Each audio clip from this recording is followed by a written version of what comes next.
Hello. So you all are preparing for UP? Okay. And some people are there online also. Can you drop me a message here?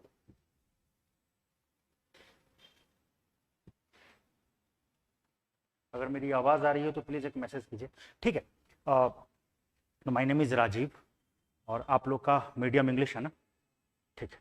तो मेरा नाम राजीव है और I am associated with this institution and I am teaching a very significant aspect, that is history, as well as ethics, obviously for UP, and that for UP, yes, and it has a very good impact on our essay paper also.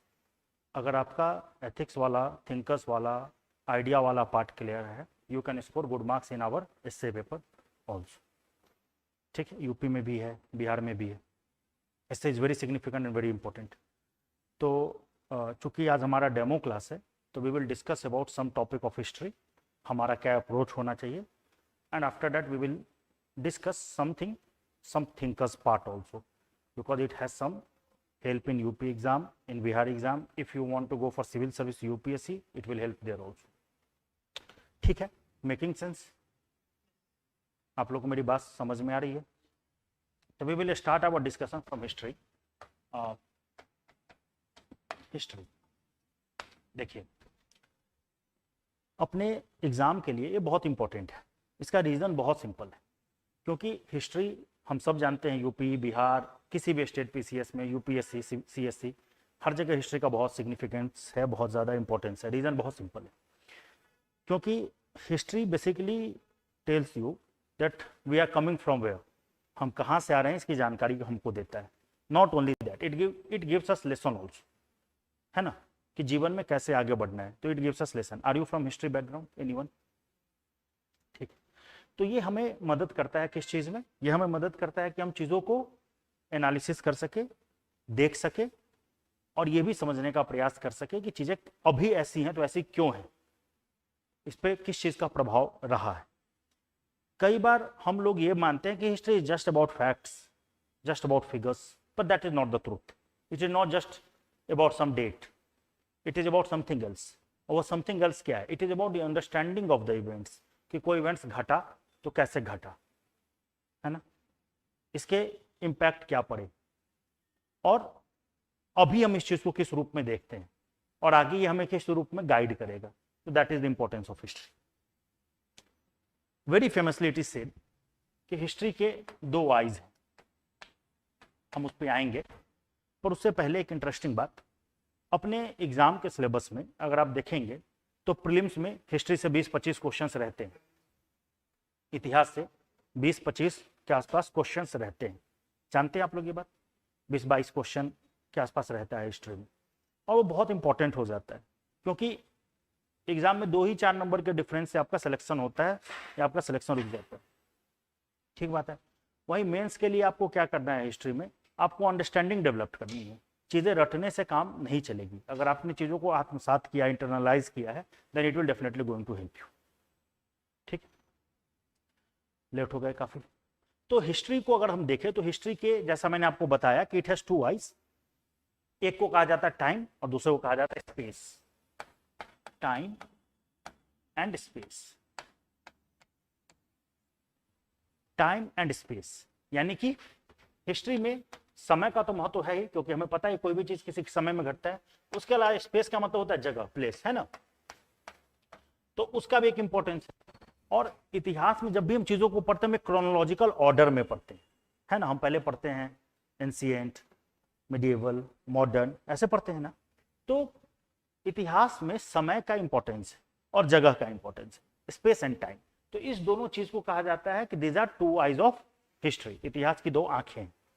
और अगर हमने time और space के बाहर जाकर के चीजों को देखने की कोशिश की, तब हम हिस्ट्री को नहीं समझ पाएंगे.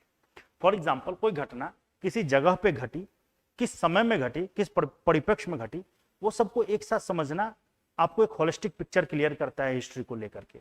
और एग्जाम में जो क्वेश्चंस आते हैं उसी अंडरस्टैंडिंग पे आते हैं.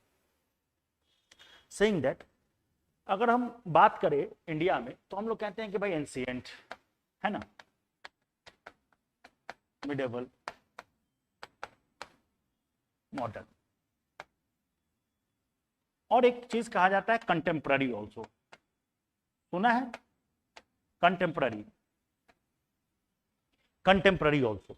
देखो ऐसा है एंशिएंट टाइम में, मतलब जब से धरती पृथ्वी शुरू हुआ उस समय को हम, उस समय से लेकर के एक समय तक हम एंशिएंट टाइम मानते हैं। हर्षा के डेथ तक हम मानते हैं कि एंशिएंट टाइम पीरियड है। उसके बाद के समय को हम लोग मिडेवल बोलना शुरू कर देते हैं, क्योंकि यहाँ पे थोड़ा सा परिवर्तन हुआ चीजों का। और यहां से लेकर के पलासी के युद्ध तक यानी 1757 तक, है ना, 1757 तक के टाइम पीरियड को हम लोग कहते हैं मिडेवल, मध्यकालीन। और उसके बाद के टाइम पीरियड को हम बोलते हैं मॉडर्न। अब देखो हिस्ट्री में ऐसा नहीं है कि history is like a river, पानी की तरह बह रहा है। इतिहास हम अभी जो बात कर रहे हैं अगले क्षण वो तो इतिहास का पार्ट हो गया ना। तो इतिहास में ऐसा कोई बाइफर्केशन तो है नहीं, ट्राइफर्केशन तो है नहीं। कहीं ऐसा तो नहीं है कि कल से मॉडर्न शुरू हो जाएगा, आज तक एंशिएंट था, परसों तक मिडिएवल था, ऐसा तो हम नहीं बोल सकते। हमने इसका जो ऐसे भी हमने इसको तोड़ा है, इसके तोड़ने का कारण क्या है? कारण यह कि हम चीजों को आसानी से समझ सके। सीधी सी बात है, हमारा काम चीजों को आसान करना है। तो लोगों ने इतिहास को अलग अलग हिस्सों में बांटा, ठीक है, यहां तक की बातें क्लियर है। ऐसा कुछ है नहीं कि भाई ये टाइम पीरियड, जैसे मान लो कि हम 1400 समथिंग में, मान लो 1453 में पहुंच गए, है ना, दिल्ली सल्तनत का टाइम पीरियड, हम पहुंच जाए इतिहास के इस समय में, और वहां के किसी व्यक्ति को बोले कि अरे आप तो मध्यकालीन भारत में रह रहे हैं, तो पागल हो जाएगा ना। अगर अपने पास टाइम मशीन हो, हम चले जाएं, तो वो क्या कहेगा, पागल वागल हो क्यों भाई? उनके लिए तो वही मॉडर्न टाइम पीरियड है, ठीक है। और एक चीज है कंटेम्प्ररी, इतिहास में अभी जो भी घटनाएं घट रही हैं उसको कंटेम्प्ररी टाइम पीरियड में भी लोग गिन लेते हैं। इंडिया में जैसे आफ्टर इंडिपेंडेंस का जो टाइम पीरियड है, आज़ादी के बाद का भारत, तो हम कहते हैं कंटेम्प्ररी हिस्ट्री, इसको मॉडर्न भी कह सकते हैं। तो ये इसके हम ये कह सकते हैं ये इनका एक तरह से रूप बदला है, लेकिन इसका ये मतलब नहीं है बिल्कुल भी कि, इसका बिल्कुल ये मतलब नहीं है कि हमें ये समझने की जरूरत है कि ये कुछ मुश्किल काम है, या कोई एक्चुअली में कोई बहुत सिस्टम बनाया गया है इसको तोड़ने के लिए। चीजों को आसान बनाने के लिए अलग अलग शब्दों में या अलग अलग रूप से इसको विखंडित किया गया है। यहां तक की बातें क्लियर है। अब अगर हम इंडिया की बात करें, एंशिएंट इंडिया की बात करें,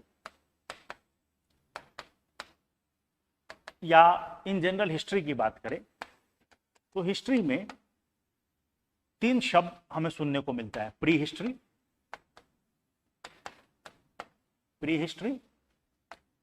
proto history and history. Pre history, proto history and history, ये शब्द सुने आपने? क्या होता है? ठीक है, प्रोटो मतलब, ठीक है, और हिस्ट्री तो ये तो हिंदी रूपांतरण हो गया। देखिए प्लीज, देखिए प्री हिस्ट्री, प्रोटो हिस्ट्री और हिस्ट्री, ये जो नाम है, ये जो नाम है, हमने जैसा आपको पहले ही बताया कि हिस्ट्री में हम लोग, कोई history is like a river water, पानी की तरह बह रहा है, तो हमने चीजों को आसान बनाने के लिए अलग अलग हिस्सों में इसको तोड़ दिया, है ना, एंशिएंट, मिडिएवल, मॉडर्न। एक्चुअली में तो ऐसा कुछ है नहीं, यहां तक की बातें क्लियर है। एक्चुअली में ऐसा तो कुछ होता नहीं है, हिस्ट्री तो हिस्ट्री है ना। तो उसी तरह से जब इतिहास में भी हम बहुत पीछे जाएंगे, जैसे हमने क्या देखा कि हर्षा का जब से डेथ होता है उसके बाद के टाइम पीरियड को हम बोलना शुरू कर देते क्या, मिडिएवल टाइम पीरियड है, ठीक है। प्लासी का युद्ध शुरू होता है, खत्म, मतलब 1757, उसके बाद अंग्रेज मजबूत हो जाते हैं देश में, है ना, तो हम उस टाइम पीरियड के आगे के टाइम पीरियड को मॉडर्न बोलना शुरू कर देते हैं। एक चीज तो क्लियर है कि भाई इतिहास में जब भी कोई विशेष घटना घटती है जिसके बहुत इंप्लीकेशंस होते हैं, वहां से हम इतिहास को बदला हुआ मान लेते हैं। फॉर एग्जाम्पल अगर हम देखें तो हम ऐसा सोच सकते हैं कि इतिहास में, एंशिएंट इंडिया में या मॉडर्न इंडिया में या मिडिएवल टाइम पीरियड में, हमने जब भी कहा कि यहां से मॉडर्न शुरू हो रहा है, तो कोई ना कोई ऐसा घटना घटा, कोई ना कोई ऐसा इवेंट हुआ जिसने चीजें परिवर्तित कर दी, बड़ा कुछ डिफरेंस तो आया, है ना। उसके आगे फिर हमने कहना शुरू किया कि this is modern, medieval and कुछ भी, है ना। तो ये तो चीजें हमें समझ में आ गई। हाँ क्लास चल रही।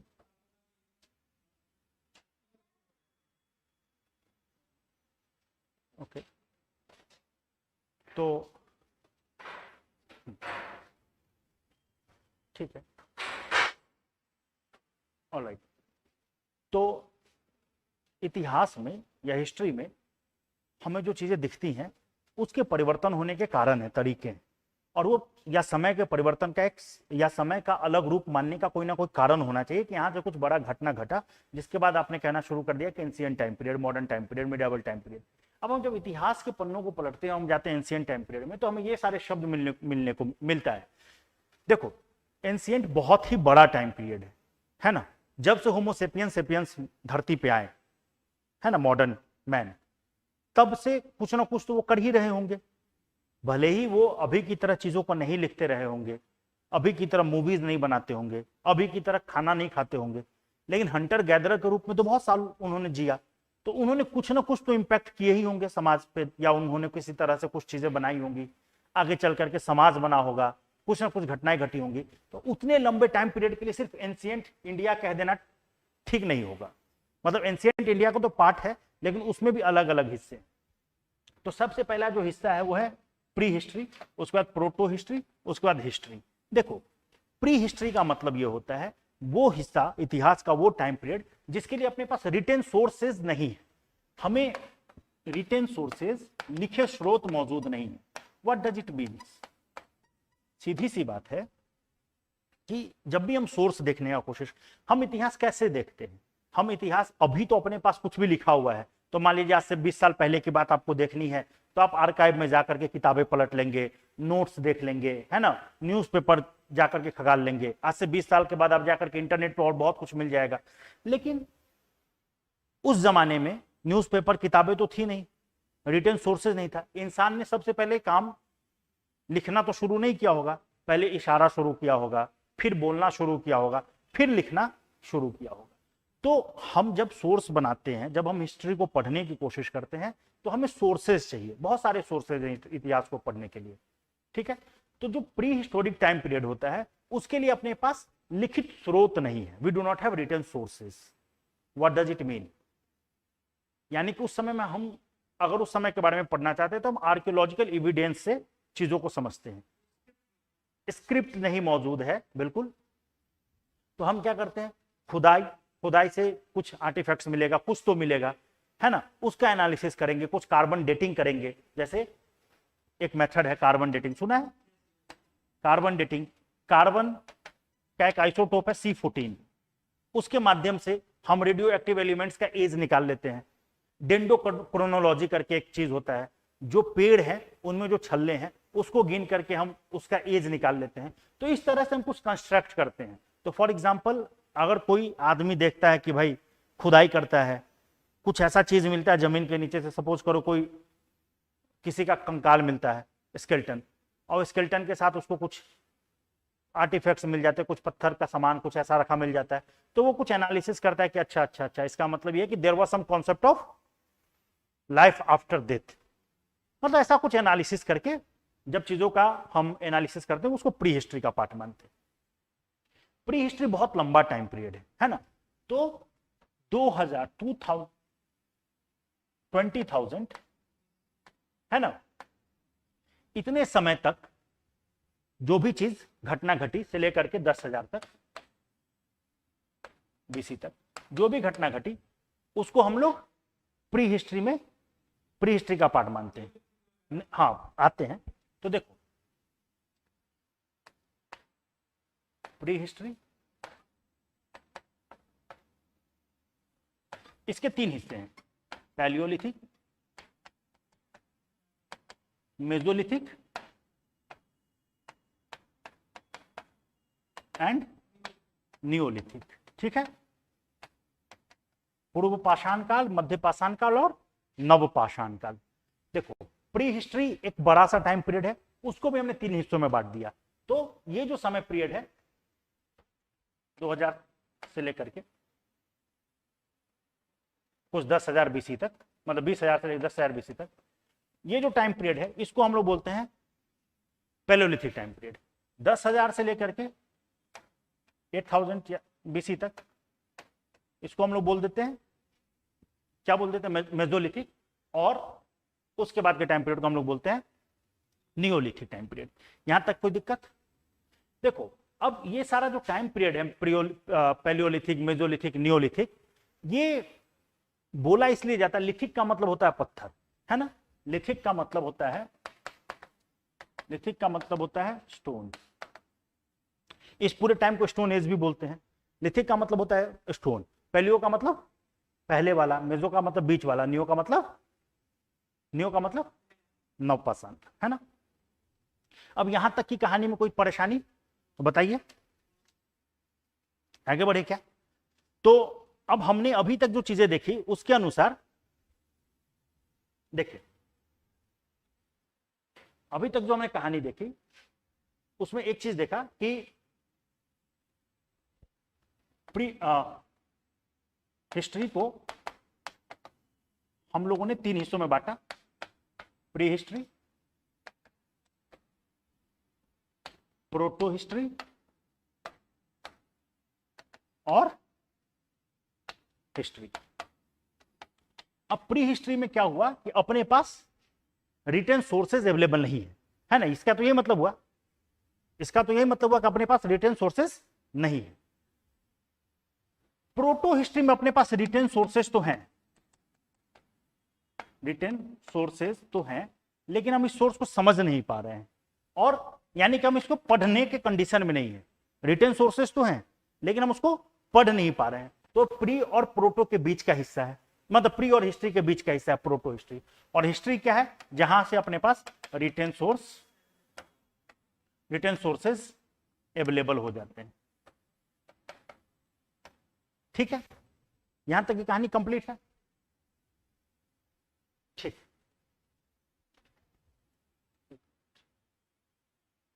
20 इसको रुको,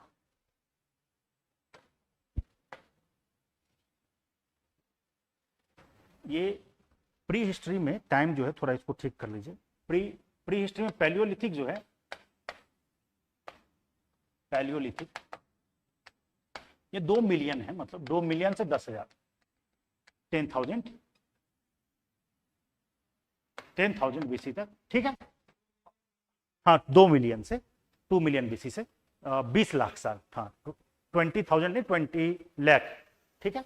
और नहीं, क्यों नहीं अवेलेबल है, इसके अपने पास सोर्सेज, हाँ रिटर्न सोर्सेज अवेलेबल नहीं है, लेकिन अपने पास टूल्स तो अवेलेबल होगा ही, मतलब स्टोन्स, टूल्स और ये सब अवेलेबल होगा ही, है ना। और ये 10,000 से लेकर के कहीं कहीं 8,000 बीसी भी लिखा रहता है, कहीं कहीं 6,000 बीसी भी लिखा रहता है, ठीक है। तो इतना ज्यादा इसके लिए टेंशन नहीं लेना है इस टाइम पीरियड को लेकर के। और उसके बाद 10,000 से लेकर के 4,000 बीसी तक का जो टाइम पीरियड है वो नियोलिथिक।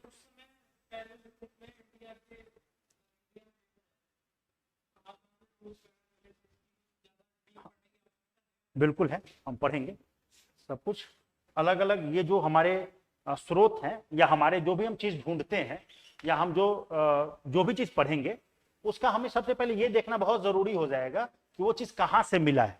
उसको हम साइट्स बोलते हैं, और साइट्स बहुत, जैसे भीमबेटका एक साइट है मध्य प्रदेश में, है ना। ऐसे बहुत सारे साइट्स हैं जिसके बारे में हम पढ़ेंगे, नियोलिथिक साइट्स, जैसे बुरजाहोम है जम्मू कश्मीर में। उस तरह से हमारे पास बहुत सारे साइट्स हैं, और हर साइट्स की अपनी खूबसूरती है, अपनी खासियत है, वहां से क्या चीज मिला है, वो चीज एग्जाम में भी पूछा जाता है और हमारे लिए इंपॉर्टेंट भी है, ठीक है।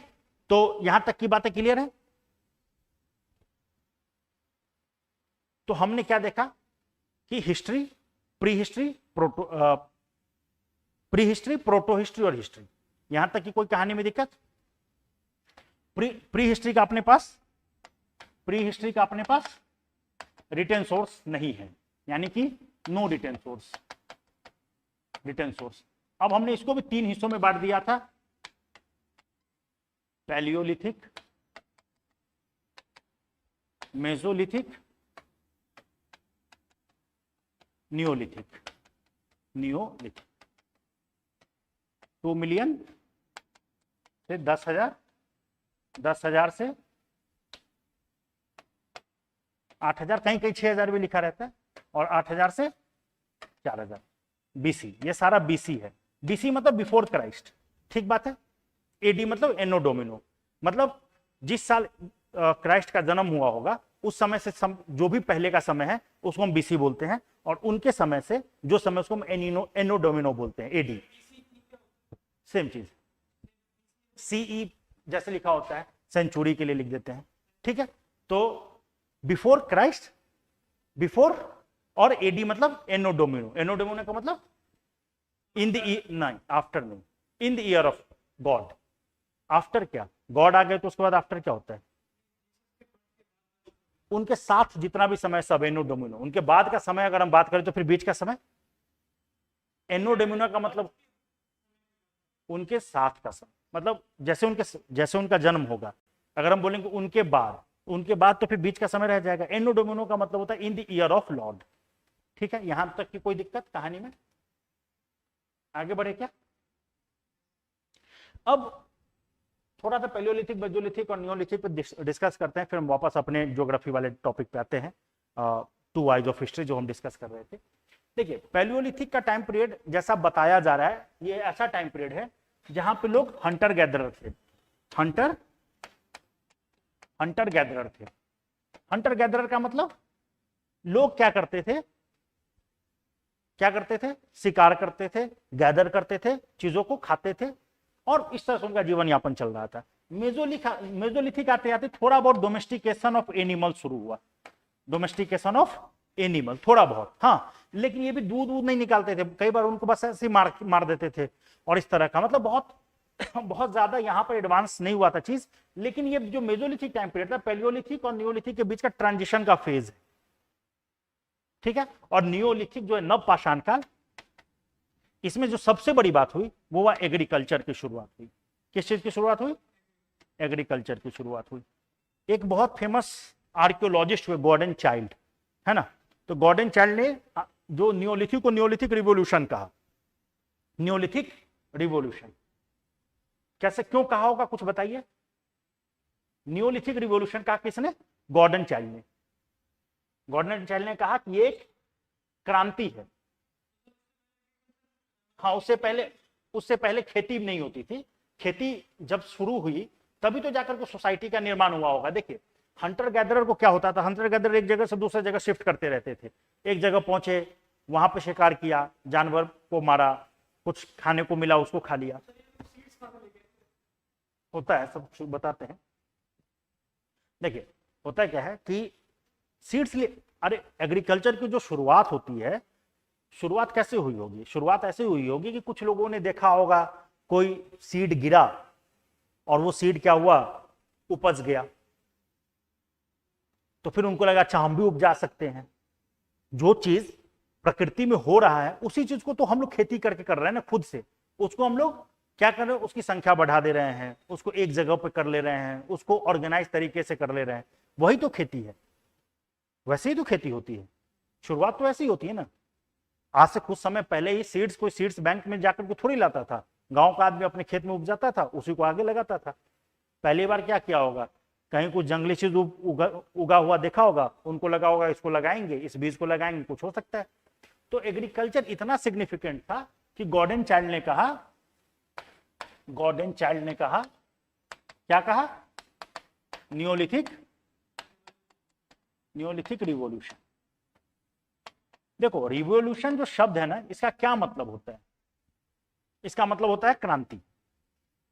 क्रांति जो बहुत खतरनाक होती है, बहुत तेजी के साथ होती है क्रांति। रिवॉल्यूशन की खासियत यह है, रिवॉल्यूशन धीरे धीरे नहीं होता, इवोल्यूशन धीरे धीरे होता है। रिवॉल्यूशन तो बहुत ही तेजी के साथ होता है।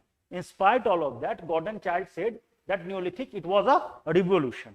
मतलब इतनी बड़ी बात थी कि उसने इसके लिए टर्म यूज किया रिवॉल्यूशन। हालांकि लोगों ने क्रिटिसाइज किया कि नहीं रिवॉल्यूशन मत कहिए, लेकिन उसका पर्पस क्या रहा होगा कहने का, वो ये रहा होगा क्यों, क्योंकि जब एग्रीकल्चर की शुरुआत हुई होगी तो लोग एक जगह रुक करके सेटल्ड तरीके से खेती करना शुरू किए होंगे, एक जगह रुके होंगे। अरे खेती करेंगे 5 महीने तो रुकेंगे ना, 4-5 महीने में जाकर के कोई फसल तैयार होगा, तो 4-5 महीने किसी जगह पर जाकर के सेटल्ड हुए तो सेटल्ड कम्युनिटी की शुरुआत हुई, है ना, सेटलमेंट। आगे चल करके यही क्या बना होगा, विलेज, कल्चर, सिविलाइजेशन, ये सब कुछ इसी से आया होगा। See the significance of a very simple thing that is agriculture. Agriculture इतना बड़ा चीज था, इतना साधारण चीज होते हुए भी पूरी दुनिया का सिविलाइजेशन और कल्चर जो था ये इस एक्शन से प्रभावित था। Is this clear? तो ये रहा प्री हिस्ट्री। उसमें भी हमने देख लिया पैलियोलिथिक, मेसोलिथिक और नियोलिथिक। अब आगे बढ़ते हैं। एग्जाम में पूछ लेता है, कैसे पूछता है कि भाई पैलियोलिथिक टाइम पीरियड में या किस टाइम पीरियड में एग्रीकल्चर की शुरुआत हुई। एग्जाम्पल दे देगा पैलियोलिथिक, मेसोलिथिक, नियोलिथिक, ऐसा कुछ पता है। नियोलिथिक ठीक बात है। डोमेस्टिकेशन ऑफ एनिमल पता है। मेसोलिथिक उसी नियोलिथिक हाँ 6000 से 4000 बीसी के आसपास, कहीं कहीं 8000 से 4000 बीसी भी रहता है। ठीक है। उसके बाद का जो टाइम पीरियड है वो है proto history. Proto history, proto क्यों बोलते हैं? क्योंकि अपने पास इसका रिटेन सोर्स तो है पर हम पढ़ नहीं पा रहे हैं। उसका एक एग्जांपल है हड़प्पा, हड़प्पन सिविलाइजेशन। हम पढ़ेंगे इसके बारे में भी पूरे डिटेल से पढ़ेंगे कि व्हाट इज मतलब हड़प्पन सिविलाइजेशन को हड़प्पन सिविलाइजेशन क्यों बोलते हैं। इसको इंडस वैली सिविलाइजेशन भी बोलते हैं, है ना।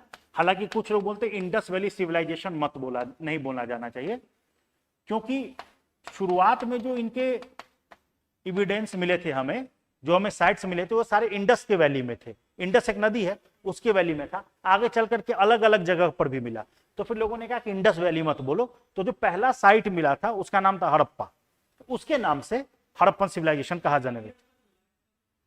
यूपी तक, वेस्टर्न उत्तर प्रदेश तक, हरियाणा, सब जगह मिला है, गुजरात, हर जगह मिला है। तो हमने कहा कि भाई आप इसको इंडस वैली सिविलाइजेशन कहेंगे तो कंफ्यूजन क्रिएट हो जाएगा। ठीक बात है। तो आप क्या कहिए, हड़प्पन सिविलाइजेशन कहिए। क्यों? क्योंकि it was the first sight जो एक्सकेवेट हुआ था। Harappa was the first sight. अब एग्जाम में पूछ लेता है हड़प्पा में क्या मिला था, किस नदी के तट पे है। तो हड़प्पा किस नदी के तट पे? नहीं, रावी नदी के तट पे। तो इसीलिए पूछता है वो, नहीं तो नहीं पूछता। ठीक है। तो ध्यान रखेंगे इस सब चीज का। हम लोग पढ़ेंगे, हम पढ़ेंगे लोथल किस नदी पे है ना, कालीबंगा किस नदी पे है। कालीबंगा एक साइट है हड़प्पन सिविलाइजेशन का, तो वो राजस्थान में है। मोहनजोदारो के बारे में पढ़ेंगे, वहां पे कौन सा चीज मिला नहीं मिला, ये सारा कुछ हम पढ़ेंगे फिर। हाँ, तो ये सारे इंडस वैली सिविलाइजेशन के साइट्स हैं, जगह है। ठीक है। यहाँ पे क्या चीज मिला, यहाँ पे कौन सा कल्चर था, यहाँ पे कौन सी संस्कृति थी, यहाँ पे कौन सा क्या बोलते हैं इकोनॉमी कैसे था, टाउन प्लानिंग किस तरह से होता था, इसका डिक्लाइन हुआ तो क्यों हुआ, ये सब चीज हम पढ़ेंगे ऑब्वियसली जब हम ये पढ़ेंगे। उसके बाद का जो टाइम पीरियड है उसको हम लोग बोलते हैं हिस्ट्री। क्यों बोलते हैं हिस्ट्री, ये तो अब आप लोगों को समझ में आ गया होगा। रिटेन सोर्स अपने पास, रिटेन सोर्सेज अपने पास अवेलेबल है। सबसे पहला जो है वैदिक सिविलाइजेशन, वैदिक सिविलाइजेशन। ठीक है। अच्छा, वैदिक सिविलाइजेशन को भी दो हिस्सों में, वैदिक सिविलाइजेशन को भी दो हिस्सों में बांटा जाता है। क्या? अर्ली वैदिक एंड लेटर वैदिक।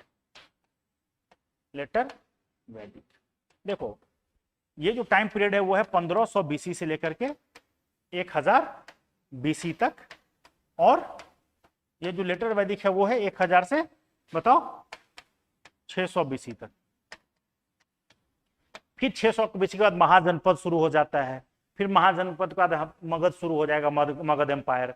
उसमें बहुत सारे डायनेस्टी हैं, है ना। शिशुनाग डायनेस्टी है, हरियंका डायनेस्टी है, मौर्यन एम्पायर है, मौर्यन डायनेस्टी है, नंद वंश है, नंद के बाद मौर्यन है।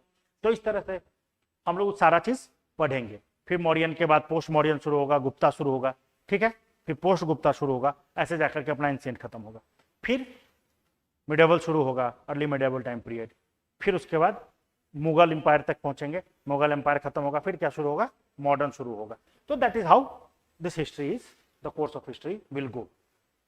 कोई दिक्कत यहां तक की बातों में? अब हमने जो डिस्कस किया था वो ये, हम ये कह रहे थे कि जो इंडिया है, जो हिस्ट्री है, हिस्ट्री जो हमने शुरुआत में ही कहा था, history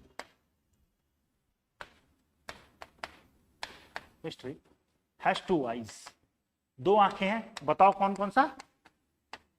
time and space. Time तो हमने डिस्कस किया, समय तो हमने डिस्कस किया ही ना, अभी स्पेस के बारे में बात करना बाकी रह गया, वो भी करेंगे।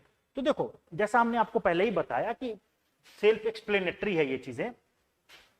टाइम, चूंकि हिस्ट्री में टाइम तो इंपॉर्टेंट है, किस समय के बारे में हम पढ़ रहे हैं। स्पेस, जगह भी महत्वपूर्ण हो जाता है, तो किस जगह के बारे में हम पढ़ रहे हैं वही डिटरमाइन करेगा ना कि चीजें कैसे बनेंगी, कैसे बदलेंगी, कैसे बिगड़ेंगी, है ना। क्योंकि ज्योग्राफी तो डिसाइड करेगा ही करेगा।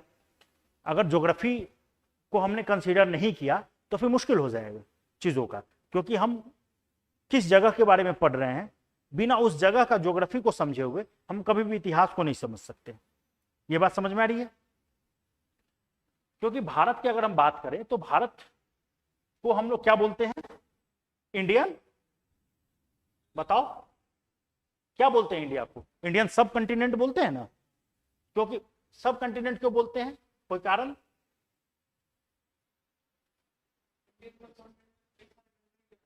क्या?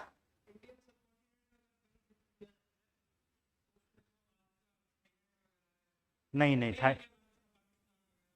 हाँ देखो इंडिया तो जो टर्म है अपने लिए वो है इंपॉर्टेंट, इंडियन, इंडियन सब कॉन्टिनेंट, इंडियन सब कंटिनेंट। ठीक है, इंडियन सब कंटिनेंट इसलिए कहा जाता है क्योंकि भारत जो है एक तो बहुत बड़ा एरिया है ना, एरिया वाइज बहुत बड़ा है, लेकिन सिर्फ बड़ा नहीं है, इसके डिस्टिंक्ट फीचर्स हैं, है ना। और दूसरा ये है जो ज्योग्राफी है ना बाकी के एरिया से सेपरेटेड है, मतलब ये अलग है। एक तरफ हिमालय है ना, बाकी के 3-4 तरफ समुद्र है, इंडियन ओशन है उसका 2 पार्ट है, इस तरफ बे ऑफ बंगाल है और इस तरफ अरबियन सी है। ठीक है, तो यहां तक की दिक्कत तो नहीं हमें समझ लगती है आप लोगों को होगी। अब यहाँ पे जो इंडियन सब कंटिनेंट है उसका नाम क्या क्या है? इंडियन सब कंटिनेंट में और भी देश है, भारत तो है ही, भारत के अलावा और भी देश हैं, क्या नाम है बताइए? ठीक बात है, पाकिस्तान, नेपाल,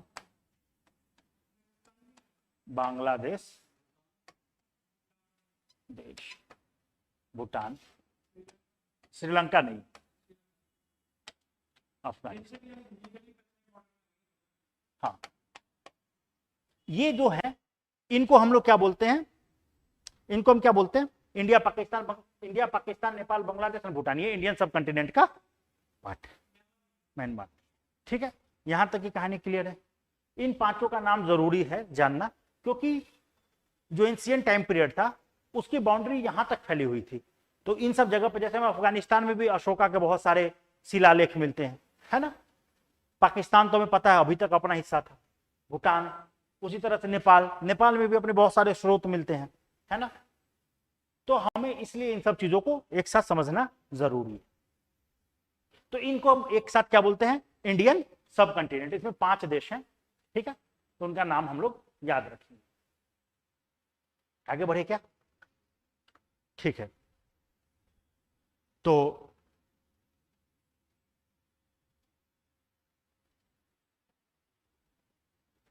अब आगे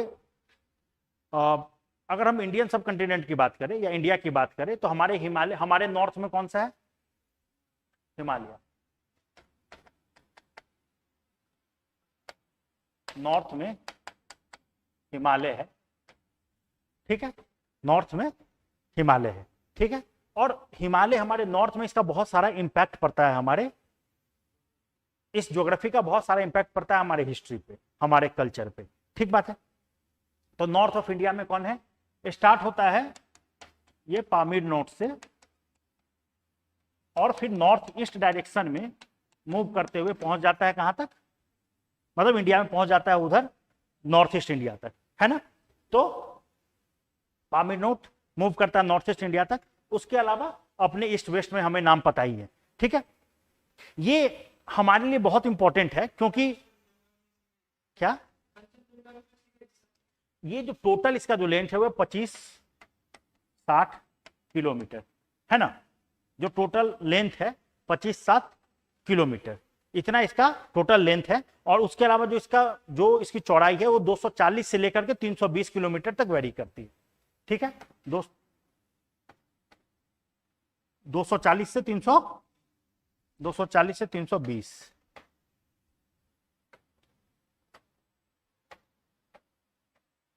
320 किलोमीटर तक वेरी करता है। आगे बढ़े क्या, यहां तक कोई दिक्कत? आगे बढ़े, ठीक है, ओके। अब ये जो माउंटेन है ये बहुत बड़े माउंटेन है, तो ये क्या करता है, एक तो हमें पता है कि साइबेरिया से जो विंड आता है वो बहुत ही ठंडी हवा है, उसको इधर आने से रोकता है, इसके कारण अपने यहाँ का टेम्परेचर मेंटेन रहता है। अदरवाइज क्या होता, यहाँ पे बहुत ठंड होती है ना, और हमारे लिए सर्वाइव करना मुश्किल होता है, या हम सर्वाइव भी करते तो ऐसा सिस्टम नहीं होता, कल्चर बहुत डिफरेंट होता है, ठीक है। तो एक तो ये है। दूसरा हमें ये पता है कि जो मानसून है वो भी बारिश इसी के कारण होती है, मतलब हिमालय से टकरा करके मानसून जो है वो अपने देश में बारिश करवाती है। ये सारी चीजें तो आपको पता ही है। उसके अलावा जो अपना माउंटेन है ये हमें एक तो जो मिडिल ईस्ट वाला एरिया है उससे सेपरेट करता है, अलग करता है ना। लेकिन ऐसा नहीं है कि इसके कारण हमारा कांटेक्ट टूट गया। कांटेक्ट है बहुत सारे पासेस के कारण। पास जानते हैं क्या होता है? दर्रे। तो ये जो बहुत सारे पासेस हैं इसके कारण हमारा संबंध बहुत, मतलब जो नॉर्थ वेस्ट में बहुत सारे पासेस हैं, वो जो दर्रे हैं उससे हमारा संबंध बना रहा मिडिल ईस्ट के कंट्री से। कैसे? क्योंकि उसके थ्रू ट्रेड होता था, उसके थ्रू बहुत सारे आक्रमणकारी भी भारत में आए, ठीक है। तो उसका नाम क्या है? कुछ जैसे है बोलन, खाइबर, ये सब हमारे क्या है? पास हैं। और एक बात ध्यान रखिएगा कि पूछ लेता है एग्जाम में कि ये क्या है, ये पास कहां पे पाए जाते हैं, तो हम ये सब चीज पढ़ेंगे, ठीक है। बोलन, खाइबर, गोमल, खुर्रम, ये सारे क्या हैं? पास। गोमल,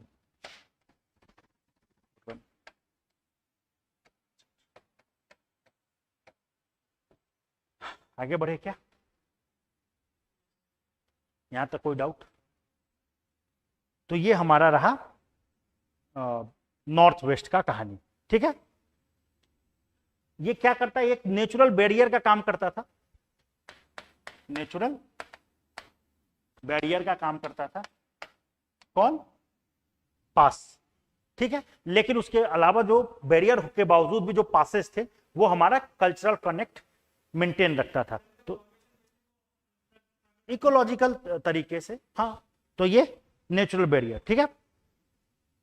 लेकिन इस पास के माध्यम से बहुत सारे लोग आए, जैसे इंडो आर्यंस, इंडो ग्रीक, है ना, इंडो आर्यंस, इंडो ग्रीक, ये सारे लोग, बैक्टेरियन, है ना, ये सारे लोग इसी पास के थ्रू, सकाज, कुषाण, ये सारे लोग इसी पास के थ्रू इंडिया में आए, है ना। कुषाण, ये सारे लोग इसी पास के थ्रू भारत में आए। यहां तक की कहानी क्लियर है। तो ये अपना इंपॉर्टेंस है पास का, ठीक है। इंडो आर्यंस में बहुत सारे, देखो इंडो जो आर्यंस है ना, आर्यंस को लेकर के अलग अलग विचार हैं। जैसे कुछ लोगों का कहना यह है कि जो आर्यंस हैं वो बाहर से आए, ठीक है। बहुत सारे लोगों का कहना है कि नहीं, ऐसा नहीं है, बहुत सारे की बाहर से नहीं आए। तो ये एक कंट्रोवर्शियल इश्यूज है। जैसे ऐसा कुछ भी कंट्रोवर्शियल चीज पूछेगा नहीं, ठीक है। ऐसा कंट्रोवर्शियल चीज नहीं लिखना है जो हमारे लिए नुकसानदायक हो। तो पहले, दूसरी बात यह है कि आर्यंस थ्योरी को लेकर के बहुत सारे डिबेट हैं।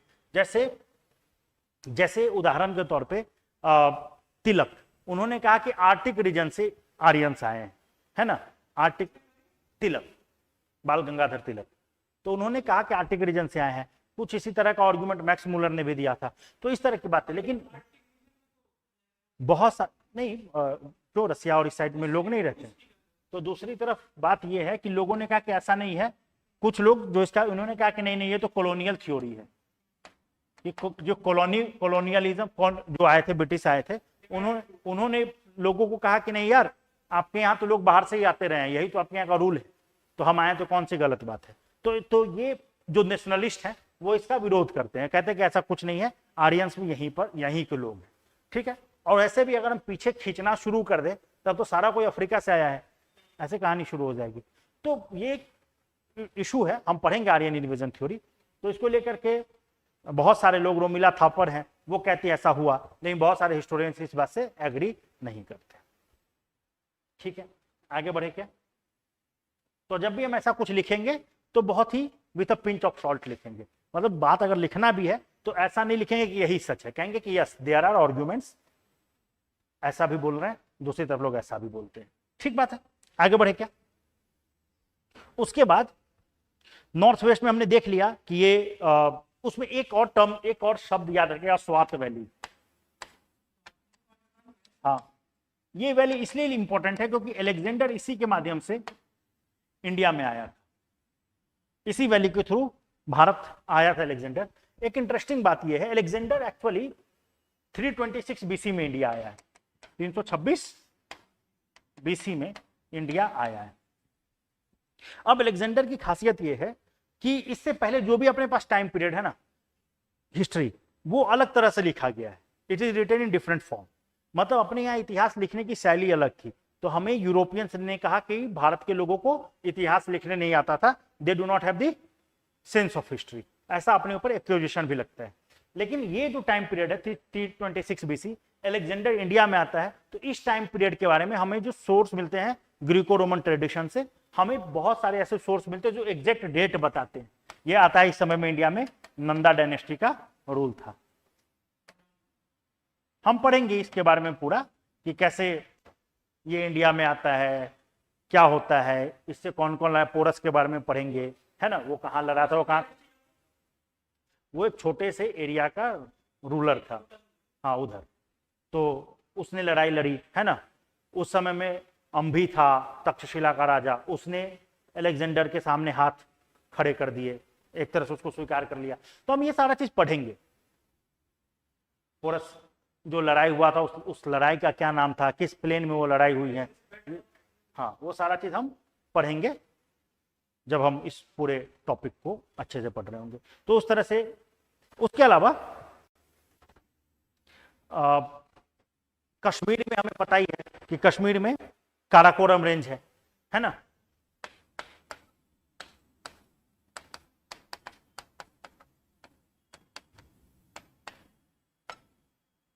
ये सारा चीज हम जानते ही हैं। उसके अलावा यहां पर और क्या है, यहां पर और एक बहुत फेमस है, उसका नाम है माउंट गॉडविन ऑस्टिन, है ना, माउंट गॉडविन ऑस्टिन, ये भी काराकोरम में सिचुएटेड है। और ये क्या करता है, ये हमें सेंट्रल एशिया से हम इससे कनेक्ट होते हैं, लेकिन बहुत ज्यादा मुश्किल है इस रास्ते से चलना। तो ये हमें क्या करता है, सेंट्रल एशिया से कनेक्ट तो करता है, लेकिन ये बहुत टफ टेरेन है ना। और कोई इशू यहां तक कहानी में? आगे बढ़े क्या? सारा ऑब्वियसली बिना पास के तो कोई होगा ही नहीं, अब पढ़ेंगे, अभी वेट करते हैं ना, और आराम से। अभी हम लोग कहां पर हैं, काराकोरम रेंज। अब हम लोग थोड़ा सा नेपाल के बारे में देख लेते हैं। नेपाल के बारे में पता ही है, फुट हिल्स हिमालय का, है ना, हिमालय के फुट हिल्स में नेपाल है, ये जानते हैं क्या? नेपाल हमारे लिए क्यों सिग्निफिकेंट है? क्योंकि हमारे से कल्चरल कनेक्शंस हैं, है ना। उसके अलावा बहुत सारे रिवर्स यहां से निकलते हैं, तो उसके बहुत सारे हमारे पे इंपैक्ट पड़ेंगे, तो इसलिए ये एक इंपॉर्टेंट एरिया है हमारे अंडरस्टैंडिंग के लिए, ठीक है। उसके अलावा अगर हम ज्योग्राफी को समझने की कोशिश करें तो जो नॉर्थ में जगह है उसको हम लोग क्या बोलते हैं, Indo Gangetic plain, Indo Gangetic plain क्यों बोलते होंगे ऐसा? और गंगा के अलावा और कुछ दिख रहा है? गंगा और इंडस नहीं दिख रहा है, इंडो और, हाँ, तो ये जो अपना पंजाब वाला एरिया है, मतलब जो नॉर्दर्न अपना जो एरिया है, वो सारा क्या है, उसको हम इंडो गंगेटिक प्लेन बोलते हैं। ठीक है, इंडस रिवर की कौन कौन सी ट्रिब्यूटरीज है पता है, बताओ? चेनाब और झेलम और सतलज, ये 5 नदियां हैं। इसलिए पंजाब को हम लोग क्या बोलते हैं, पंजाब, 5 नदियों का समूह। ठीक बात है, पंजाब। ठीक है, तो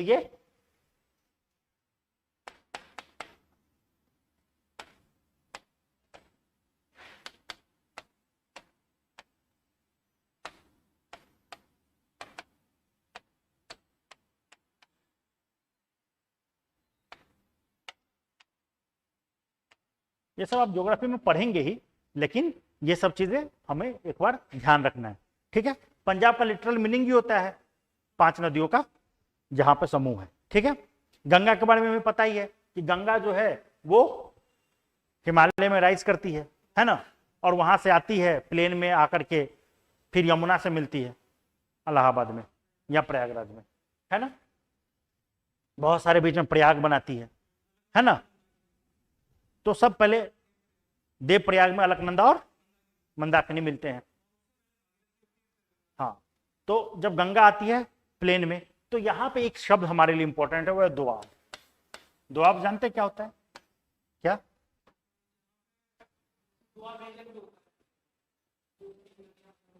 मिलती नहीं है, मिलेगा तो संगम हो जाएगा ना। ये हुआ यमुना और ये हुआ गंगा, तो इसके बीच का जो एरिया है उसको हम बोलते हैं गंगा दोआब। ठीक है, अब ये एरिया बहुत फर्टाइल होता है, बहुत फर्टाइल, और इसके कारण क्या होता है, इस एरिया को लेकर के बहुत ज्यादा कंटेस्ट होता है, झगड़ा होता है, इसलिए हमारे लिए इंपॉर्टेंट है इस एरिया को समझना। उसी तरह से एक है रायचूर दोआब, बताओ कहां पर है? नहीं यार, रायचूर दोआब कृष्णा और तुंगभद्रा के बीच के, है ना, कृष्णा और तुंगभद्रा, भद्रा, इन दोनों के बीच के एरिया को हम क्या बोलते हैं? रायचूर दोआब। यहां पर भी बहुत सारी लड़ाइयां लड़ी गई हैं, तो इन सब चीजों के बारे में हम लोग पढ़ेंगे। ठीक है, आगे बढ़े क्या? उसी तरह से हम, चूंकि अभी हम क्या पढ़ रहे हैं, अभी हम पढ़ रहे हैं इंपॉर्टेंस ज्योग्राफी का, तो इस दोआब के कारण कितनी कहानियां हुई, कितने झगड़े हुए, कितने लड़ाई हुआ, इसको कंट्रोल करने के लिए, उसके बारे में हम लोग पढ़ेंगे। उसके बाद आगे बढ़ते हैं, हड़प्पा के बारे में भी हम लोग, जैसे जैसे हम लोग जानते हैं हड़प्पा, तो ये क्या है, ये इंडस वैली में था ना, प्राइमरली तो इंडस वैली में ही था, है ना, हड़प्पा। तो ये किससे इन्फ्लुएंस हुआ? इंडस वैली से इन्फ्लुएंस हुआ। इस समय में एक बहुत महत्वपूर्ण नदी इधर बहती थी आगे चलकर, जिसका नाम हम पढ़ेंगे, सरस्वती, है ना, तो विलुप्त हो गई। तो हड़प्पा, तो यहां के बाद जो टाइम पीरियड आता है वो है वैदिक। अब यहां पे देखो समझना है, वैदिक टाइम पीरियड, हड़प्पा के विलुप्त होने के अलग अलग कारण बताया गया, हड़प्पन सिविलाइजेशन के डिक्लाइन का अलग अलग रीजन दिया गया। तो एक रीजन ये दिया गया कि कुछ इकोलॉजिकल चेंजेस आए होंगे, समझे बात को, there might be some ecological changes took place and precisely the reason Harappan civilization decline. कुछ लोग कहते हैं नहीं नहीं ऐसा नहीं हुआ, क्या हुआ कि हड़प्पन के ऊपर अटैक हुआ बाहर से, आर्यंस ने इनके ऊपर अटैक किया, और हड़प्पन से ज्यादा स्मार्ट थे वो, स्मार्ट इन द सेंस आगे थे टूल्स एंड टेक्नोलॉजी में, है ना, आर्म्स एंड एम्यूनिशन में। तो इसके कारण हड़प्पन उनसे जीत नहीं पाया, उन्होंने इनको बर्बाद कर दिया, खत्म कर दिया।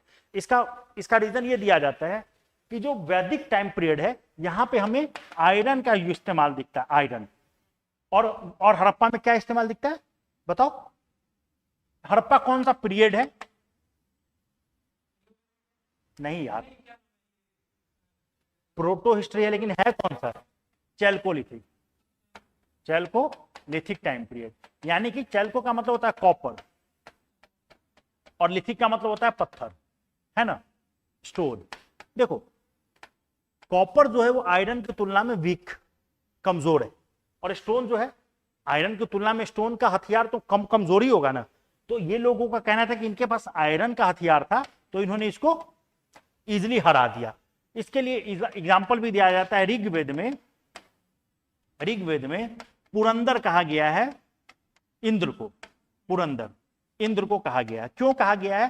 पुरंदर का मतलब होता है जो फोर्ट को तोड़े, फोर्ट मतलब किला को तोड़े। तो इन्होंने कहा कि ये लोग क्या किया, इन्होंने किला तोड़ा उनका। इसका मतलब ये हुआ कि दे अटैक्ट हड़प्पन, और फिर हड़प्पन सिविलाइजेशन डिक्लाइन हो गया। कुछ लोग कहते हैं कि नहीं यार, ये बहुत कन्विंसिंग लॉजिक नहीं है, अगर डिक्लाइन हो भी जाता तो वहां पे वो लोग आ जाते, ऐसा कुछ हमें खास दिखने को मिलता नहीं है। तो इसका मतलब ये हुआ कि there must be something else. तो वो रीजन देते हैं कि नहीं, वहां पे इकोलॉजिकल चेंज हुआ। क्योंकि हम अगर देखें तो हड़प्पन सिविलाइजेशन जो है वो बहुत फ्लरिश्ड किया है, बहुत सक्सेसफुल था। फर्स्ट इंडिया का पहला अर्बन सिविलाइजेशन है वो हड़प्पा, ठीक है। तो इसका मतलब क्या हुआ? इसका मतलब ये हुआ कि हड़प्पा आगे चल के डिक्लाइन जब हुआ तो there must be something great, something big happened, है ना, some big event must have taken place, precisely the reason Harappan civilization declined. तो कहा गया ना इकोलॉजिकल चेंज आया होगा, क्योंकि अगर अभी हम देखें हड़प्पा वाला एरिया है ना, तो उस एरिया में जाकर अगर हम देखते हैं तो वहां पर क्या है, अभी कैसा स्थिति है, वहां पे बेसिकली रेगिस्तान है ना, वहां पे बारिश कम होती है, वहां पे नदियां, जैसा हमें पता है, जैसे कैसे हमने अभी कहा सरस्वती नदी सूख गई। तो इसका क्या मतलब था कि वहां पे कुछ इकोलॉजिकल चेंज हुआ होगा और हड़प्पन सिविलाइजेशन डिक्लाइन कर गया होगा। लेकिन एक बात, खैर वो एक अलग चीज है। उसके बाद हमारे पास आता है वैदिक पीरियड। क्या टाइम पीरियड है? 1500 से 600 बीसी ना, हम सिर्फ वैदिक लिख रहे हैं ना भाई, ठीक है, 1500 से 600 बीसी तक। अब यहां पे क्या होता है कि इनके पास, हमने जैसा आपको बताया, आयरन इनके पास था, आयरन की इनको समझ थी, लॉ है ना, लॉ लिखते हैं, तो इनकी समझ थी इसके पास। आयरन का इस्तेमाल करना, आयरन के टूल्स का इस्तेमाल करना बहुत कंपैरेटिवली इजी है पत्थर के टूल्स के इस्तेमाल करने के लिए। तो हमने देखा कि जो वैदिक सिविलाइजेशन है ये, इसका ईस्टवर्ड मूवमेंट होता है। क्या मतलब हुआ? ईस्टवर्ड मूवमेंट, इसका मतलब क्या हुआ? ईस्टवर्ड मूवमेंट होता है। What does it mean? What does it mean? Eastward movement का मतलब क्या हुआ? ईस्ट की तरफ फैलती है, लेकिन किधर से ईस्ट की तरफ? वेस्ट से ईस्ट की तरफ। तो अगर हम भारत का, यहां तक की बातें समझ में आ रही हैं? भारत में अगर हम ज्योग्राफी को देखें और भारत की इकोलॉजी को देखें तो आपको पता होगा कि अपने ईस्ट में, ईस्टर्न साइड में जो रेनफॉल है वो क्या है? ज्यादा है। जानते इस बात को? अब अगर रेनफॉल ज्यादा है तो यहां पर जो ट्री होगा वो बड़ा होगा, स्ट्रांग होगा, जंगल। वेस्टर्न साइड में कंपैरेटिवली क्या होंगे? बारिश कम होगा, तो वहां पे कैसे, वहां पे जो पेड़ होंगे वो कम, मतलब अभी भी आप जाकर के देखोगे मतलब वो हैं, बुशेज हैं, है ना, झाड़ियां हैं, तो उनको तो आप पत्थर से साफ कर सकते हो, आयरन से साफ कर सकते हो। लेकिन बड़े बड़े पेड़ हैं मजबूत तने वाले, उसको क्या आप आयरन के से काट सकते हो? काट तो सकते हो, but it will take a lot of time, बहुत मुश्किल होगा। तो जब इनके पास आयरन आया तो धीरे धीरे ये क्या किए? ईस्टवर्ड मूवमेंट शुरू हुआ। ईस्टवर्ड मूवमेंट शुरू हुआ। ईस्टवर्ड मूवमेंट का मतलब धीरे धीरे ये ईस्टर्न यूपी बिहार पहुंच गए, ईस्टर्न उत्तर प्रदेश बिहार पहुंच गए, है ना। और आप देखेंगे कि शुरू में तो अर्ली वैदिक टाइम पीरियड में, अर्ली वैदिक में तो इनके पास जो इंपॉर्टेंट चीज है वो है, जो सबसे महत्वपूर्ण रिवर है वो है सरस्वती। लेकिन लेटर वैदिक आते आते ये लोग गंगा रिवर इसका इंपॉर्टेंस ले लेती है, क्योंकि ये लोग कहां पहुंच गए हैं? गंगा वाले साइड में। यहां तक कहानी कंप्लीट समझ में आ रही है? तो ये कितना सिग्निफिकेंट हो जाता है ज्योग्राफी, क्या हमें समझ में आया? अच्छा, हाँ हाँ, ठीक है, जब सिलेबस में अपने जुड़ जाएगा तो जरूर हम पढ़ लेंगे। हमारे सिलेबस में जो होगा हम उतना ही पढ़ेंगे ना दोस्त। अब ऐसे, अब हम सुनते हैं, कोई कहता है कि भाई 5 लाख साल पहले ये चीज घटा, वो चीज घटा। माइथोलॉजी में कुछ भी कहा गया उससे हमें मतलब नहीं है, अनटिल अनलेस वो हमारे सिलेबस में उस तरह से रहे। अभी जो हमारे सिलेबस में जैसे जितना टाइम पीरियड है, जैसे टाइम पीरियड है हम वैसे ही पढ़ेंगे। 4000 बीसी तक, अब 4000 बीसी तक तो हमारे यहाँ न्यूलिथिक भी टाइम पीरियड चल रहा है ना। 2500 के आसपास तो अपने यहाँ हड़प्पा ही चल रहा है ना। तो माइथोलॉजी में बहुत सारी बातें लिखी हो सकती हैं 10,000 10 लाख साल पहले, 8 लाख साल पहले। जब वो बात ये साबित हो जाए, हिस्टोरिकली प्रूव हो जाए, लोगों को उसमें सहमति बन जाए, हमारे सिलेबस में हो, तब हम मानेंगे, तब हम पढ़ेंगे। ठीक है, नहीं नहीं ऐसा कुछ नहीं लिखने का जरूरत नहीं है। ठीक है, हाँ आप एस्से में जरूर लिख सकते हैं, आप माइथोलॉजी को कोट कीजिए एस्से में एनेक्डोट के तौर पे, कोई दिक्कत नहीं। लेकिन हाँ, यूपीएस मतलब अपने सिलेबस, अपने सब्जेक्ट में ऐसा कुछ भी नहीं लिखेंगे जो लोगों के बीच में कहा गया है, किंवदंती है, उससे बचने की कोशिश करेंगे। ठीक है, सोर्सेज वो भी हैं, माइथोलॉजी भी अपने सोर्स हैं।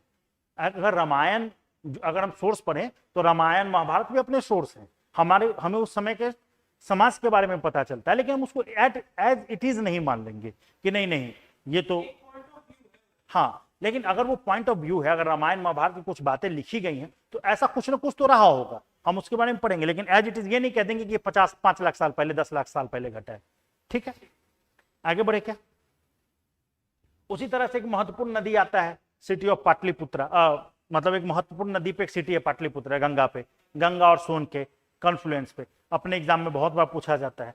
तो ये सब चीजें हम लोग देख लेंगे। ठीक है, उसके अलावा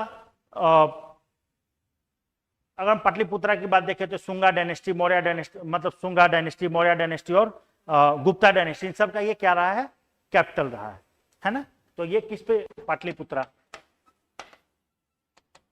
पुत्रा है ना, ये गंगा और सोन के कॉन्फ्लुएंस पे एस्टेब्लिश्ड नदी है। ठीक है, बहुत सारे डायनेस्टी का ये कैपिटल भी रहा है। उसके बाद वेस्टर्न साइड, गंगा के वेस्टर्न साइड में जो सबसे महत्वपूर्ण सिटी रहा है वो कौन है, कुरुक्षेत्र, है ना। उसके अलावा बहुत सारे डिसाइसिव बैटल फाइट हुए हैं, उसमें एक है पानीपत, एरिया है पानीपत, नाम सुना है, वेस्टर्न साइड है ना गंगा का, ये यहाँ पे भी बहुत सारे फाइट हुए हैं, लड़ाइयां हुई हैं। अब देखो इंपॉर्टेंस ऑफ ज्योग्राफी देखने की कोशिश करते हैं। पानीपत की 3 लड़ाइयां तो फेमस ही है ना, एक किसके बीच में लड़ा गया, बाबर और इब्राहिम लोदी, फिर हेमू और अकबर, है ना, बाद में मराठा और अफगान के बीच में लड़ाई हुआ, है ना, अब्दली। तो ये एरिया, ये पानीपत पे क्यों लड़ाई हुआ, ये एग्जाम में पूछा गया क्वेश्चन यूपीएससी का, कि लोग पानीपत पे क्यों लड़ रहे थे। नहीं मेंस, हाँ एमसीक्यू में नहीं है। बताइए क्या रीजन हो सकता है, एनी आइडिया। ये हमारे अंडरस्टैंडिंग का पार्ट है, इज एनी आइडिया। देखो हाँ बिल्कुल, देखो पानीपत जो है अगर आप देखेंगे तो लड़ाई पानीपत को लेकर के नहीं होती थी, लड़ाई तो दिल्ली को लेकर के हो रही थी ना, दिल्ली तो कैपिटल था, इसको कब्जा करने के लिए लड़ते थे, लेकिन पानीपत जो था वो प्लेन था, है ना। उसके अलावा रिवर के नजदीक था, रिवर से उस समय में ट्रांसपोर्टेशन होते थे, है ना, दिल्ली से नजदीक तो था ही। उसके अलावा बड़ा सा एरिया था जहां पर लड़ने के लिए जगह चाहिए, है ना। तो इस सब कारण से पानीपत हमारे लिए सिग्निफिकेंट हो जाता है, फर्टाइल लैंड है ना। तो इसे ये याद रहेगा। गंगा यमुना दोआब भी देख ही लिया हमने। आर्टिलरी था कॉमर्शियल एक्टिविटीज का रिवर्स, उस जमाने का नेशनल हाईवे तो यही था। तो अगर आर्मी लड़ रही है तो उसके खाने पीने का संसाधन भी कहां से आएगा, उसी जगह से, उसी के थ्रू आएगा, नाव से और बहुत कुछ। ठीक है, तो ये हमारा नॉर्दर्न कहानी है। उसके अलावा साउदर्न पेनिनसुला के बारे में पता है,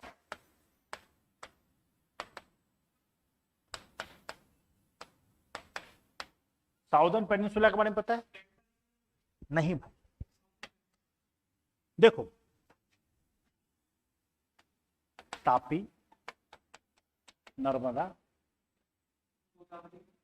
नहीं अभी वहां नहीं जा रहे, ये 2 नदी, उसके अलावा विंध्या और Satpura ranges.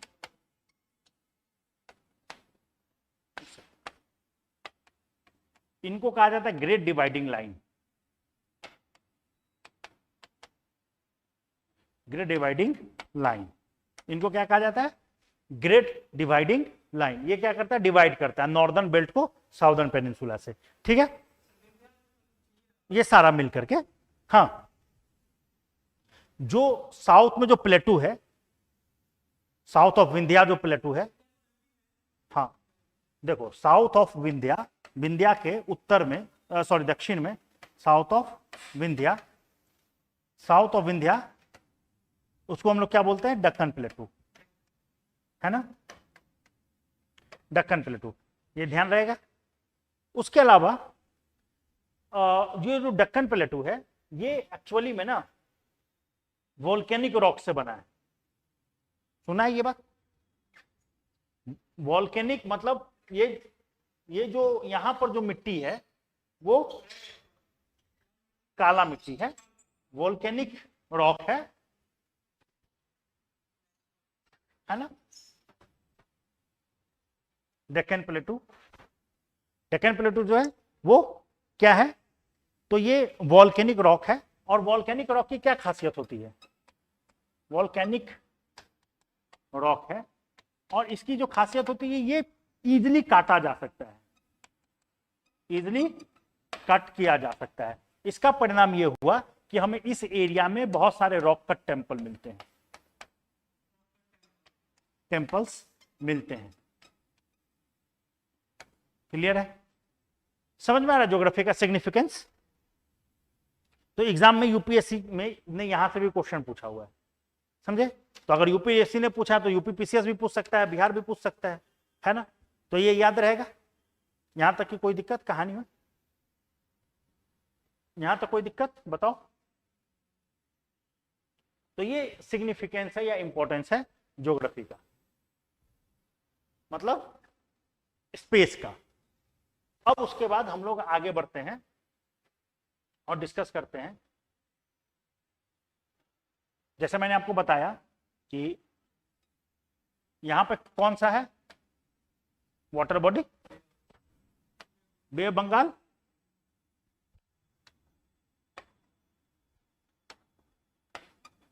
Bay of Bengal, और इस तरफ कौन सा है, अरेबियन सी। ठीक है, अब जो बे ऑफ बंगाल और यहां पे जो वो है पहाड़, उसका क्या नाम है, ईस्टर्न घाट, ईस्टर्न घाट। तो ईस्टर्न घाट और बे ऑफ बंगाल के बीच के जगह, बीच के एरिया को क्या बोलते हैं, कौन सा कोस्ट? नहीं भाई, ईस्टर्न कोस्ट तो बोल ही सकते हैं, मोर प्रिसाइज का नाम है कोरमंडल कोस्ट। ठीक है, कोरमंडल कोस्ट, डल कोस्ट। ठीक है, उसी तरह से इधर कौन सा घाट हुआ, वेस्टर्न घाट, है ना, वेस्टर्न घाट, वेस्टर्न घाट। और इधर यहां जो एरिया है अरबियन सी और वेस्टर्न घाट के बीच में, इसका क्या नाम है, कौन सा कोस्ट है ये, मालाबार, मालाबार कोस्ट। ठीक है, इसके ऊपर का इधर जो एरिया है मालाबार से ऊपर और गोवा से पहले, उसको बोलते हैं कन्नड़ा कोस्ट, कन्नड़ा, कन्नड़, कन्नड़ा कोस्ट। और उसके ऊपर जो है उसको क्या बोलते हैं, गोवा, गोवा से लेकर के इसके ऊपर, हाँ, पर उसको क्या बोलते हैं, सोचो।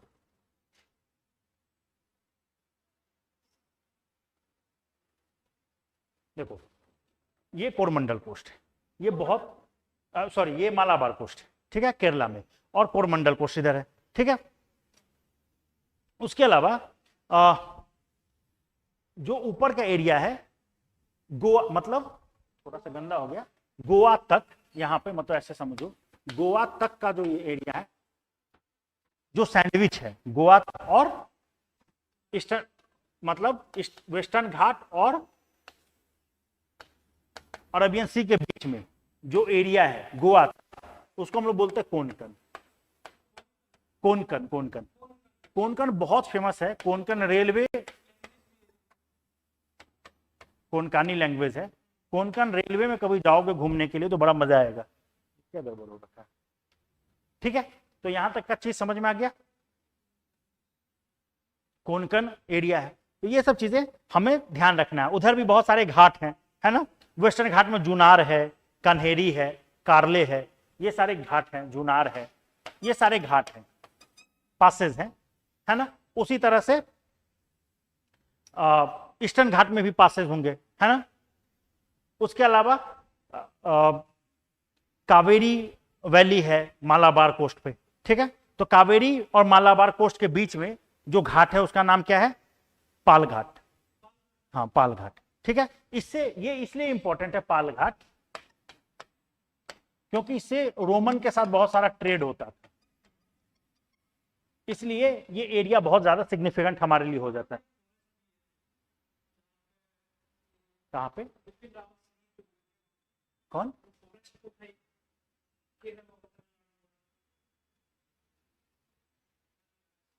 वहां तो है वो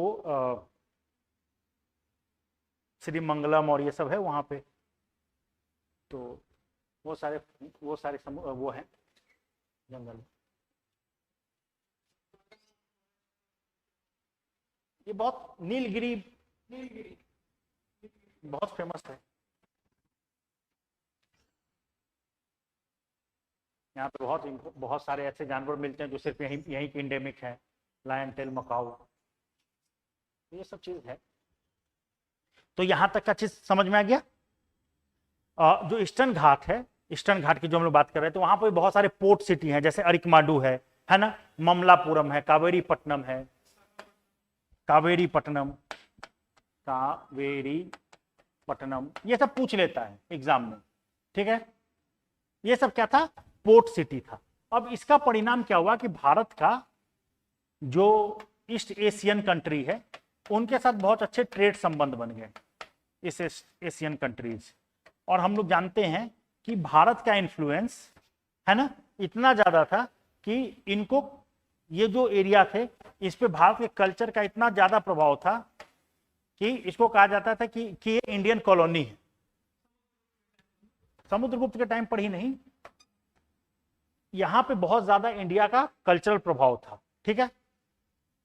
तो इसमें कौन कौन सा एरिया आ गया, कंबोडिया, थाईलैंड, बिल्कुल इंडोनेशिया, इन सब एरिया में आज भी आप जाकर के देखेंगे तो भारत का बहुत इंफ्लुएंस है। इंडोनेशिया में अभी भी रामायण, है ना, मनाया जाता है ना। उसी तरह से अंकोर वाट, विष्णु जी का सबसे बड़ा मंदिर जो है कंबोडिया में। तो ये क्या दिखाता है कि what is the significance of history, ठीक है। तो ये हमारा जो सिलेबस का पहला हिस्सा था। उस तरह से और भी चीजें हम लोग डिस्कस कर सकते हैं।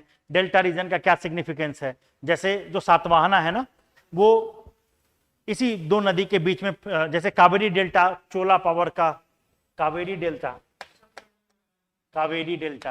तो यहां पे कौन सा पावर आया, चोला पावर। डेल्टा का मतलब समझते हैं क्या होता है, वो एग्जांपल है पर होता क्या है, क्या मतलब,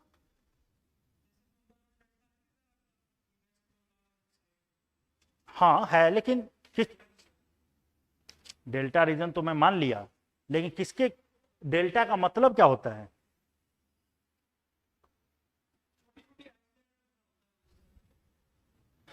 जब नदी समुद्र में मिलने आती है तो अपने साथ बहुत सारा मिट्टी लेके आते हैं एलुवियल, जो डिपॉजिट कर देती है, तो उसको डेल्टा बोलते हैं। और ये बहुत फर्टाइल होता है ना।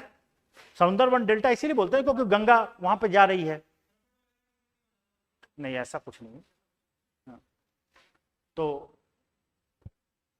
सुंदरबन इसलिए सुंदरबन डेल्टा कहा जाता है, क्योंकि वहां डेल्टा क्यों कहा जा रहा है, क्योंकि वहां पे गंगा जा रही है ना, यमुना आ रहा है, तो वो क्या कर रहा है, वहां पे मिट्टी अपना डिपॉजिट कर रहा है, तो वो डेल्टा का फॉर्मेशन करता है, दुनिया का सबसे बड़ा डेल्टा है, ठीक है। सुंदरी ट्री के कारण उसका नाम सुंदरबन डेल्टा पड़ा है, ठीक है। यहां तक की बातें समझ में आ गई।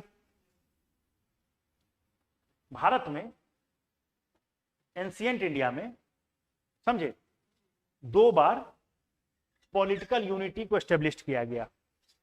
पॉलिटिकल यूनिटी क्या होता है समझते हैं आप लोग, political unity has been established in India 2 times in ancient time period, in ancient India political unity has been established twice. पहले तो ये बताओ पॉलिटिकल यूनिटी क्या होता है। हाँ, पॉलिटिकल यूनिटी का मतलब ये होता है कि एक जो एरिया है देश, उसमें किसी एक की सत्ता है या लोग उसको सोवरेन मानते हैं। ठीक है, ठीक है। तो पॉलिटिकल यूनिटी कम से कम ट्वाइस, 2 बार ऐसा एस्टेब्लिश्ड हुआ। ठीक है, एक बार हुआ मौर्यन टाइम पीरियड में और एक बार हुआ गुप्ता के टाइम पीरियड में, समुद्रगुप्त और इन सब के टाइम पीरियड में 2 बार ऐसा एंशिएंट टाइम पीरियड में एस्टेब्लिश्ड हुआ है। ठीक है, उसके अलावा हम लोग जानते हैं इंडिया में क्या क्या कल्चर है, कैसे हम लोग हर एक कल्चर एक दूसरे से मिलता है और कैसे एक कल्चर दूसरे कल्चर से इन्फ्लुएंस होता है और इस तरह से हमारा एक जो पूरा जो देश है उसका एक कल्चर तैयार होता है ना। तो ये सब चीज़ें हमें पता ही है। हमें पता है कि किस तरह से देश जो आइडिया है नेशन का उसको कल्चर ने इन्फ्लुएंस किया है। अशोका के टाइम पीरियड में हमें पता है 3rd सेंचुरी बीसी, जो प्राकृत लैंग्वेज था उसको लिंग्वा फ्रेंका कहते थे, देश में एक ही भाषा, एक तरह से उसका इन्फ्लुएंस था। तो ये सब चीज दिखाता है कि भारत में सेंस ऑफ यूनिटी था, भारत को एक देश के रूप में लोग देखते थे, ऋषि मुनि इस देश को उस तरह से संबोधित करते थे जैसे जम्बू द्वीप बोलते थे, है ना। तो ये क्या हाँ हाँ भाई, वो भी पढ़ लेते हैं, जम्बू द्वीप बोलते हैं, है ना, आर्यावर्त बोलते थे। तो ये दिखाता है कि भारत में सेंस ऑफ यूनिटी था। तो ये हमारा हिस्ट्री का शुरुआत है। ठीक है, तो उसके अलावा हिस्ट्री में और भी हम टॉपिक्स पढ़ सकते हैं। ये इसके अलावा जब हम पढ़ेंगे तब हम फिर पैलियोलिथिक, मेसोलिथिक, नियोलिथिक को एक साथ पढ़ेंगे, एक एक साइट्स के बारे में पढ़ेंगे, कौन सा साइट्स कहाँ पर है, उनका क्या सिग्निफिकेंस है, उनका क्या महत्व है। उसके बाद फिर हम पढ़ेंगे हिस्ट्री में, प्रोटो हिस्ट्री में पढ़ेंगे हड़प्पा के बारे में, चल्कोलिथिक कल्चर। उसके बाद हम लोग पढ़ेंगे वही वैदिक, फिर पढ़ेंगे मौर्यन, फिर पढ़ेंगे गुप्ता, फिर पढ़ेंगे पोस्ट गुप्ता, उसमें वर्धन डायनेस्टी ये सब आ जाएगा, हर्षवर्धन। फिर उसके बाद मिडिवल टाइम पीरियड शुरू हो जाएगा।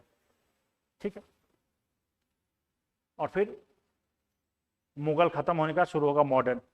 मॉडर्न में हम लोग पढ़ेंगे अंग्रेज का जो भी कॉलोनियल टाइम पीरियड। तो हम लोग वो चीज़ हिस्ट्री में इसी तरह से बढ़ेंगे और इसी तरह से हम लोग उसको पढ़ेंगे, तो बहुत मुश्किल काम होगा नहीं। तो आज के लिए इतना ही रखते हैं। दैट्स ऑल फॉर टुडे, मिलते हैं अगले क्लास में। Thank you. तो सर आपको मैनेजमेंट टीम बताएगी। तो दैट्स ऑल फॉर टुडे, हम अगले क्लास में मिलेंगे। अभी तो बस आपको एक ओवरव्यू था कि हिस्ट्री और हिस्ट्री का सिग्निफिकेंस क्या है, ज्योग्राफी का सिग्निफिकेंस क्या है। फिर जब हमारा क्लास शुरू होगा तो हम एक एक टॉपिक का एनालिसिस करेंगे, फिर उस पर हम लोग देखेंगे कि स्टेट पीसीएस में, बिहार में, यूपी में, यूपीएससी में क्या क्वेश्चंस पूछे गए हैं प्रीलिम्स में, फिर उसी तरह से मेंस में क्या पूछे गए हैं। इस तरह से करके हम लोग आगे बढ़ेंगे। तो इतना ही आज के लिए, कल मिलते हैं। Thank you so much.